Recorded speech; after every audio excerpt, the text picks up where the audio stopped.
பால் கொஞ்சம் நின்று டர்ன் ஆச்சு பாத்தியா, it was holding on to the wicket.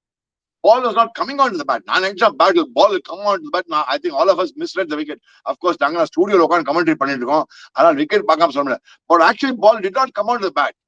கொஞ்சம் நின்னு வந்தது, அதனாலதான் stroke making was very difficult. அங்கதான் I think Surya scored a point. First 25 runs 25 run ball தான் அடிச்சான். 30 தாண்டவனே தேவஸ் என்ன தெரியுமா, அவன் 30 தாண்டவனே கண்ணுல பால் வந்து ஃபுட்பால் மாதிரி தெரியும், ஒரு வாலிபால் மாதிரி தெரியும். ஒரு 40 தாண்டினா ஃபுட்பால் மாதிரி தெரியும், அதுக்கப்புறம் பாஸ்கெட் பால் மாதிரி தெரியும், 50 தானே பாஸ்கெட் பால் மாதிரி தெரியும். அந்த பாஸ்கெட் பால் மாதிரி பார்த்து வச்சுக்கோ, நீங்க பாத்தீங்கன்னா மிஸ்டேக்கே பண்ணல பாருங்க.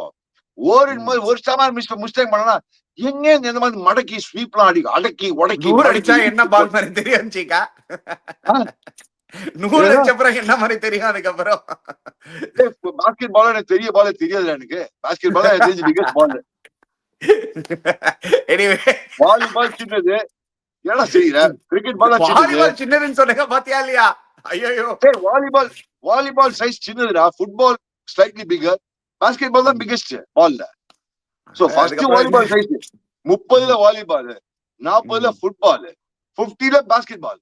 50க்கு அப்புறம் ஆனா பாத்தியா என்ன போட் லாஸ்ட் ஒரு 25 ரன்ஸ் நேத்ரா இருக்கிற நேத்ரா வச்சிருப்பா. ஐயோ 65 runs in 4 overs. அங்கதான் கேம் சேஞ்சர்.